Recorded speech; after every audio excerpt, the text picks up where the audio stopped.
Hello, I have a personal story for you, and it's a realization that I had that was amazingly poignant. Monique here, on some hill, it's not a mountain apparently, in Waikanae, New Zealand. So this morning I had this massive epiphany because I have a hot and cold situation going on with my baby daddy. And yes, you heard that correctly. And that is a story for another time. And I caught myself thinking things and realizing, what the fuck? Of course I find myself in a hot and cold situation. What is it that I am thinking now? Everything is consciousness. And I am not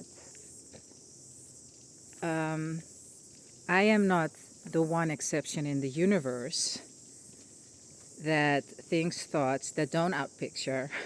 It's the same for everyone. But apparently, I didn't catch that before. And I've been at this game for a while, guys. And for me to not be aware of what I was doing is pretty interesting. I had to laugh about it as well because it was so obvious and it was so relieving, because at the moment it is interesting, uncanny at times. What I think is out pictures within a couple of minutes, sometimes hours, depending on what it is that I think of and how big or small I deem it to be. But also there are always moving parts. So a cup of coffee is different than a marriage proposal. Well, it isn't, but it is, because there's someone else involved that has to be in your presence and on one knee and has to have a ring and has to buy the ring, and you get what I'm pointing at. So I have been doing a lot of inner work in the sense of I have released so much bullshit that whatever I think about comes about in a really crazy quick way. And you would love to know, I know you would love to know, because that's also how I used to be. You would love to know, okay, how did you get there? And you know what the secret is? By accepting all of you. No more shame, blame, guilt towards anyone, and especially not yourself. To hold yourself through it all.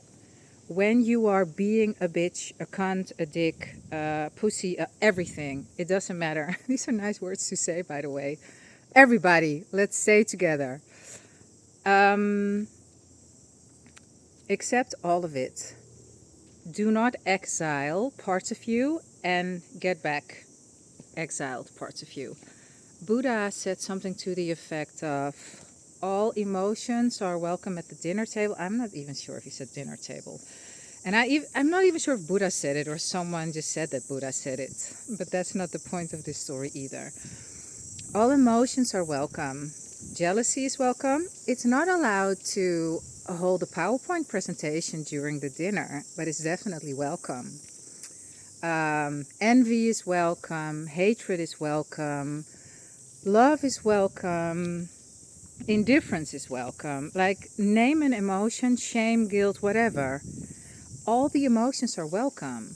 But it doesn't mean that they get to get the floor and make a toast. No. It just means they're welcome. And so when I can be, when you can be, when we all can be, with all the emotions, everything on the human spectrum, something really interesting happens. You don't get bothered by other people judging you because you're like, well, whatever, you can think what you are. I'm okay with myself. You only get triggered by people that say something that you're actually thinking about yourself and that you're afraid of. And when you can't be bothered because you are already accepting all of that within you, dude, the sky is not the limit because you're going beyond the sky. So that is the secret sauce to having an epic life and a beautiful body and a fit mind. I'm so smart, aren't I? Because a fit mind creates a beautiful body and an epic life. And it's about being with yourself, all of it. Loving yourself, warts and all. Being okay with not being okay. Being okay with feeling like a loser, because everyone feels like a loser at times. It doesn't mean that it's true. And when you try to push that thought away and that feeling, guess what? It just pushes back. And it will win. It always wins. Everything you resist persists. So the secret to life is, I love how Bashar says it. Bashar says, so what? So what? Indeed, so what? That's the secret to creating epic stuff. And that's also the secret to not having hot and cold behavior. Because the hot and cold behavior that I see, that you see, that we all see, outpictured in reality, comes from us. We are the creators of our little bubble of reality. We are co-creators in the bigger scheme of things. And in our bubble of reality, what we say goes. So when I realized that, I was so happy that I finally saw it. I probably have seen it before, but not with so much clarity as I saw it now. Dropped the story, instant shift, because that's how it goes. So this is it for now. If you would like to ask me a question on conscious creation, you can either email me, the email is in the description, or you can post a comment in the comment section here. If you'd like to work with me, the link to my website is also in the description. And that is all that I got to say right now. Sending you super much love. And yeah, you know you will hear from me, because you know you will. Ciao.